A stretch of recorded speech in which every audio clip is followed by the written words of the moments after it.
Have you ever wondered what might happen if a CEO stepped into his own restaurant? Not as an owner, but as just another customer? What if, in that moment, he stumbled upon a conversation that shattered everything he thought he knew about his business, his past, and even himself? That was exactly the experience Michael Thompson had on one ordinary evening. For years, Thompson's Bistro had been his greatest achievement. It wasn't just a restaurant. It was his legacy, the result of years of hard work, sacrifices, and relentless dedication. People came to celebrate birthdays, anniversaries, and family gatherings, enjoying the warm ambience and carefully crafted meals. The reviews were stellar, the revenue steady, and the staff well-trained. On the surface, everything was perfect. Yet, despite the success, Michael couldn't shake the feeling that something was missing. He had spent so much time analyzing financial reports and making business decisions that he had become disconnected from the very essence of his restaurant, the people. Determined to see his business through fresh eyes, he chose to go undercover. No suit, no watch. Nothing that would give away who he was. Just an old hoodie, a baseball cap pulled low, and the intent to experience his restaurant like any other patron. That evening, he walked in unnoticed, finding a quiet booth in the back. As he watched the waitstaff move seamlessly between tables, the hum of cheerful conversation filled the air. The sight should have reassured him, but then he heard it. Two boys sat in the booth behind him, their voices hushed yet unmistakably filled with urgency. "Do you think we'll even see him?" one of them whispered. "Mom said he comes here all the time," the other replied. Michael felt his curiosity peak. Who were they talking about? A famous local figure? A chef? Someone they admired? Then the younger boy spoke again, hesitating just for a second before whispering words that sent a chill through Michael's spine. "Mom said he ruined our lives." The air around him felt suddenly heavier. His grip on the menu tightened. His heartbeat quickened. What would you do if you suddenly found out that someone held you responsible for destroying their life? Would you ignore it, dismissing their pain as misplaced blame? Or would you dig deeper, trying to understand the truth, even if it might change everything? Let us know in the comments below. And if you believe in second chances, don't forget to like and share this video. Michael had always prided himself on being a fair businessman. He had built Thompson's Bistro with his own hands, pouring years of dedication and relentless effort into making it a success. He had faced difficult choices along the way, letting employees go, negotiating tough contracts with suppliers, and making financial decisions that sometimes left people unhappy. But he had always justified these actions as necessary for the greater good of the restaurant.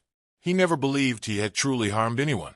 But as he sat in that booth, listening to the hushed conversation behind him, an unfamiliar sensation crept over him. Doubt. The words of the boys echoed in his mind. They weren't talking about just anyone.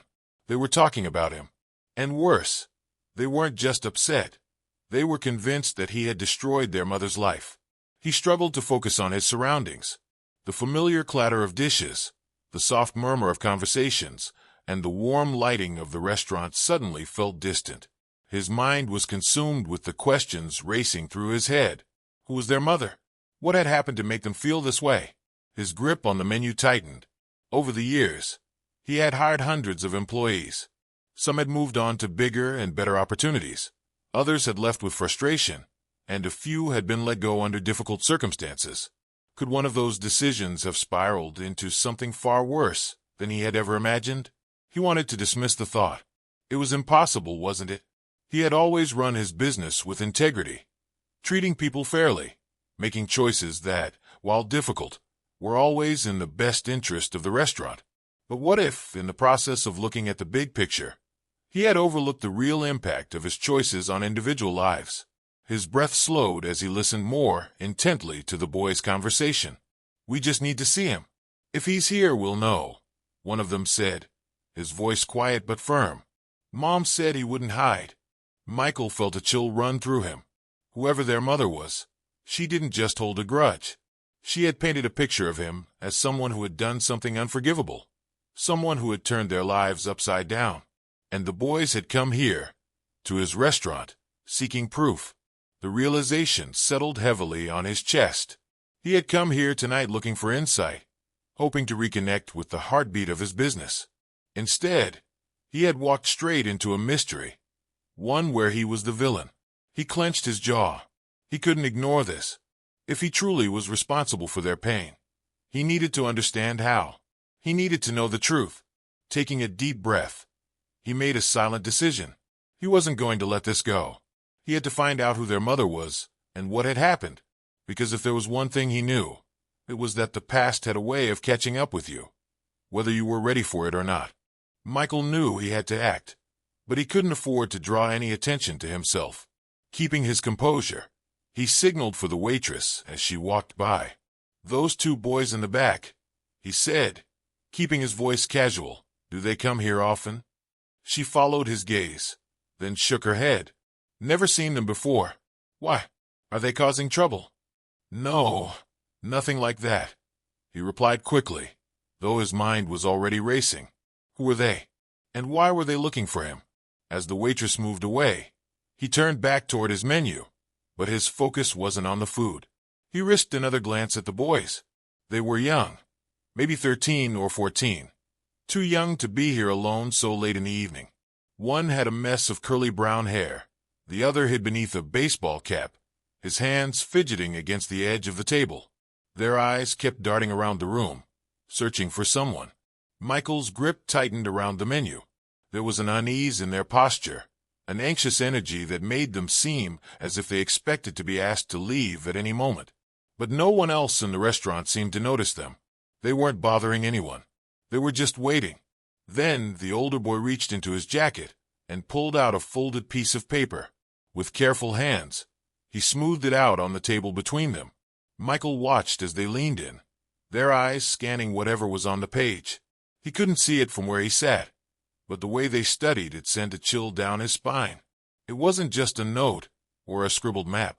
It was something important, something that made them certain they were in the right place. And then, as one of them turned the paper slightly, he saw it, a flash of a familiar image, a photograph of him. Michael's breath caught in his throat. His pulse hammered in his ears.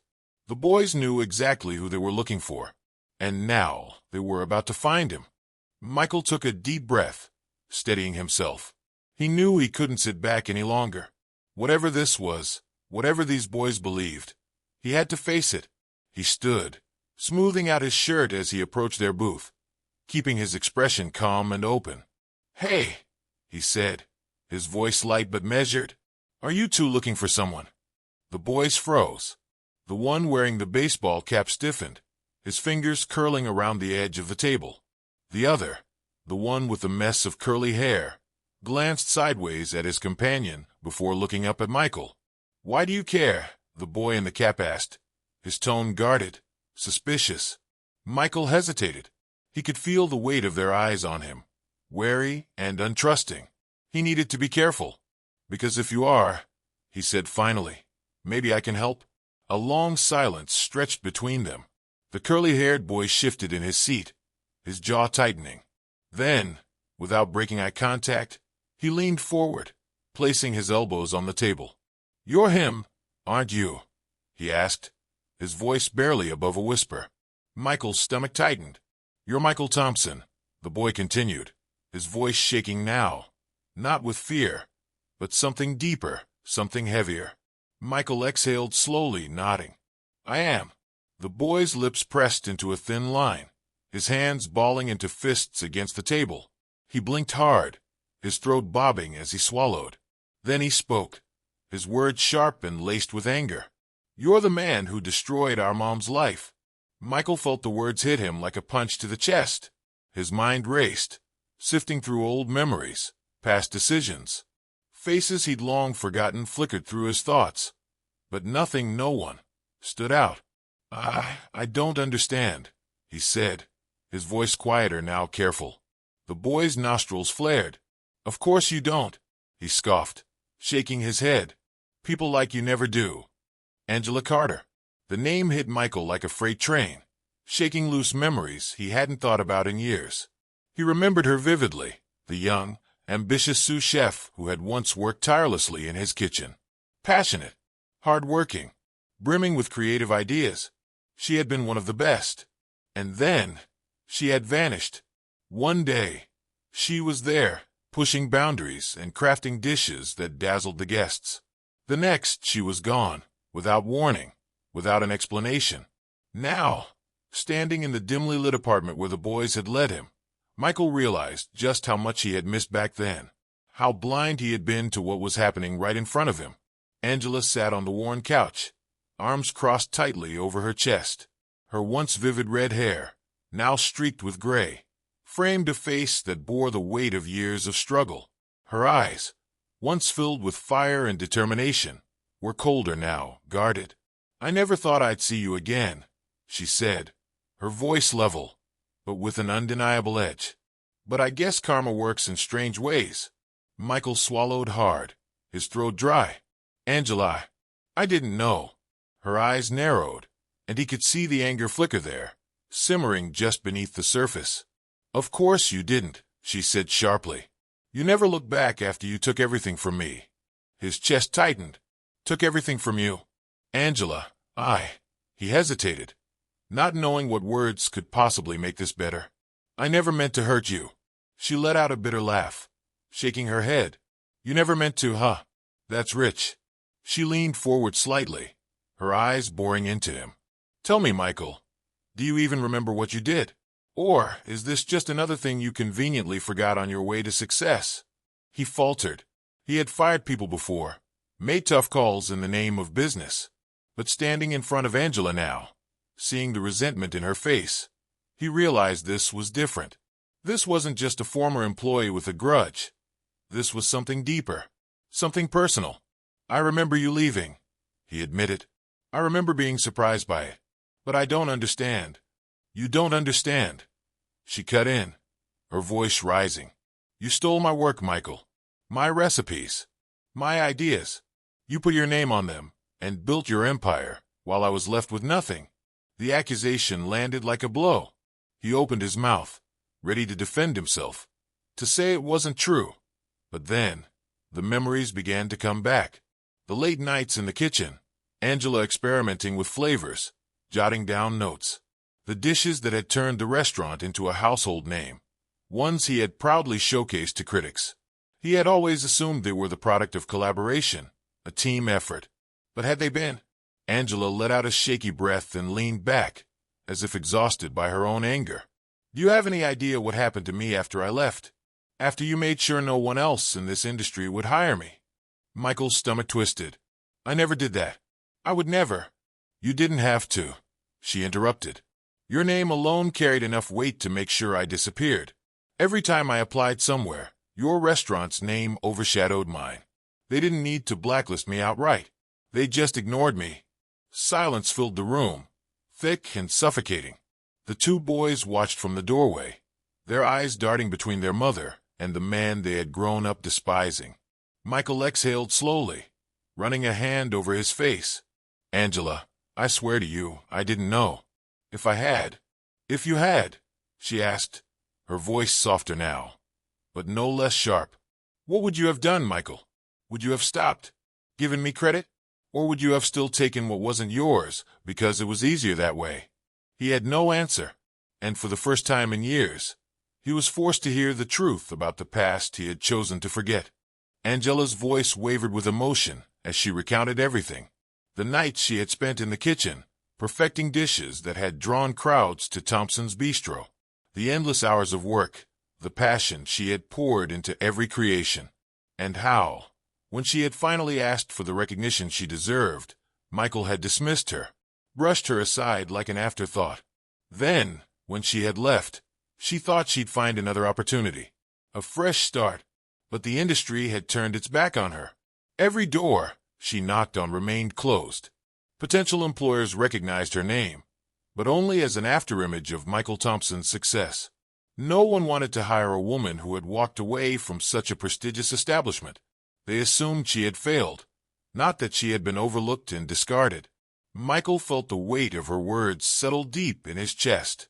He had been so focused on the restaurant, on building something great, that he had failed to see those around him.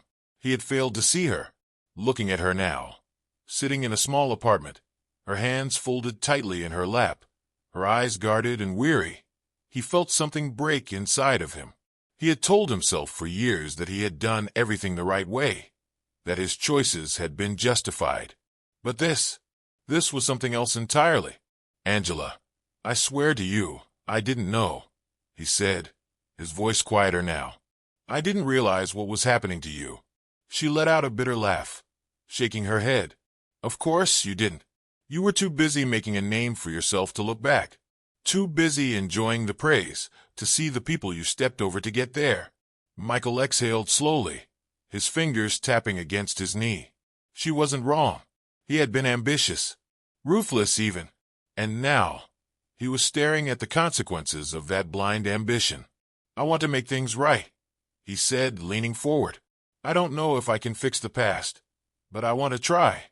Angela studied him for a long moment, her expression unreadable. "And how exactly do you plan on doing that? You can't give me back the years I lost. You can't change the fact that I spent so much time trying to prove myself again, just to be ignored." "No, I can't," Michael admitted. "But I can give you the recognition you deserve now. I can tell people the truth about what happened. I can make sure your work is credited properly. And if you're willing, I'd like you to come back. Not as an employee, but as a partner. Someone who gets the respect and authority you should have had from the start." Angela's eyes flickered with something: caution, disbelief, hope. She inhaled deeply, looking past him toward her sons, who stood watching, their faces tense with uncertainty. "I don't know if I can trust you again, Michael," she said finally. "And I don't know if I want to." He nodded. "I understand. I don't expect you to decide now. But I want you to know the offer is real. You deserve more than this. More than what happened to you. And if there's anything I can do to make that happen, I will." Silence stretched between them, thick with unspoken words. Then Angela sighed, rubbing her temples. "I need time." "Take all the time you need," Michael said, standing. "But no matter what, I'll be making sure people know the truth about your work, whether you decide to come back or not." Angela looked up at him, something shifting in her expression. She didn't say thank you. She didn't need to. But for the first time that night, the anger in her eyes softened just a little. Michael knew that words alone wouldn't be enough. Apologies could only go so far, and if he truly wanted to make amends, he had to prove it with action. So, he picked up the phone and started making calls. Not just to a few close colleagues, but to every industry contact he had built relationships with over the years.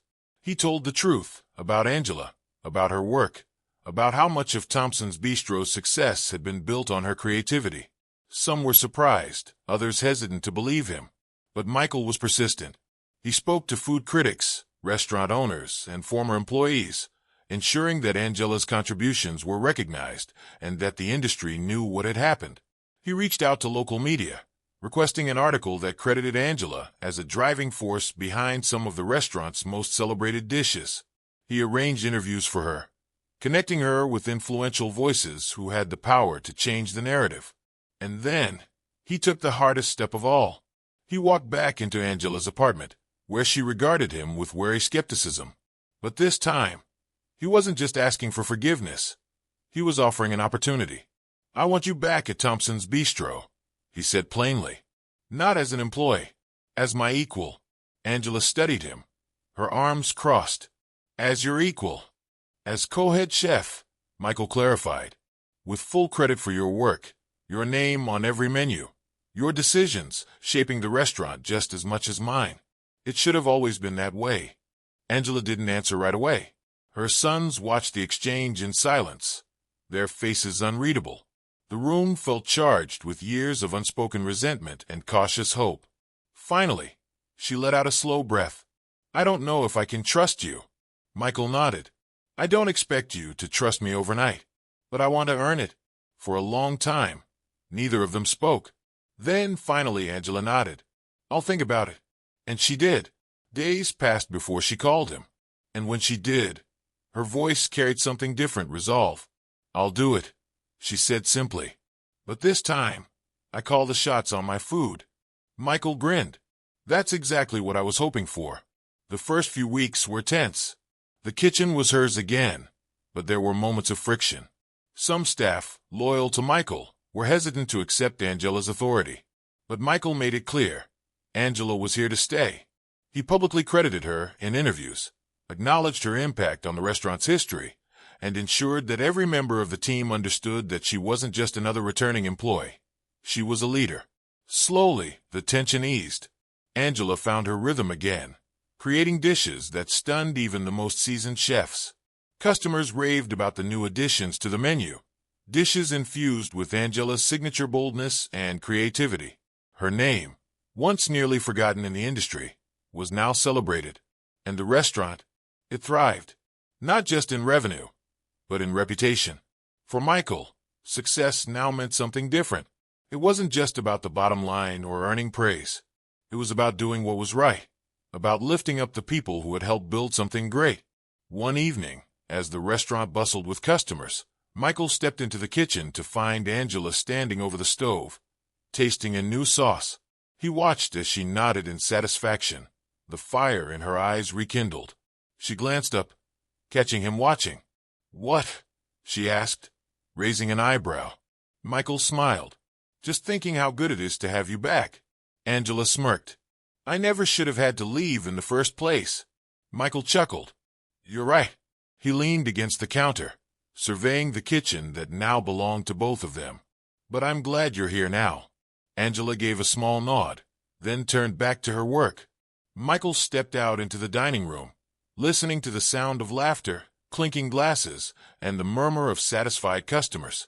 He had always believed Thompson's Bistro was his greatest achievement, but now he realized its true success wasn't just about the food or the business. It was about the people who made it what it was. And for the first time in years, everything felt exactly as it should be. Michael had always believed that success was measured by numbers, profit margins, reservations, 5-star reviews. But standing in his restaurant now, watching Angela move through the kitchen with confidence, watching his staff rally behind her, he understood something deeper. Success wasn't just about the business. It was about the people who helped build it. He had spent years convinced that his ambition had never come at the cost of others, that his choices had always been for the greater good. But Angela's story had shattered that illusion. She had given everything to Thompson's Bistro, only to be cast aside, her contributions erased, her future nearly destroyed. And for what? So he could take credit for something that was never his alone. It wasn't enough to say he was sorry. It wasn't enough to offer her a position or even give her the recognition she had always deserved. What mattered was what came after, the trust that had to be rebuilt, the bridges that had to be mended, and the space that had to be given for healing. And that's exactly what happened. Slowly but surely, the past gave way to something new. Angela didn't just reclaim her place in the industry. She thrived. With her leadership, the restaurant flourished in ways Michael had never imagined. The menu was better, the kitchen was stronger, and the story of Thompson's Bistro was no longer just his. It belonged to all of them. Angela's story wasn't just about redemption. It was about the power of second chances. It was about recognizing mistakes, taking responsibility, and choosing to make things right, even when it wasn't easy. Michael had learned a hard lesson, one he would carry with him for the rest of his life. Success means nothing if you forget the people who helped you get there. If this story resonated with you, take a moment to reflect. Have you ever had to make amends for something in your past? Have you ever been given a second chance? Share your thoughts in the comments below. Let's talk about it. Because sometimes the most important step you can take isn't forward. It's the one that leads you back to the people who matter.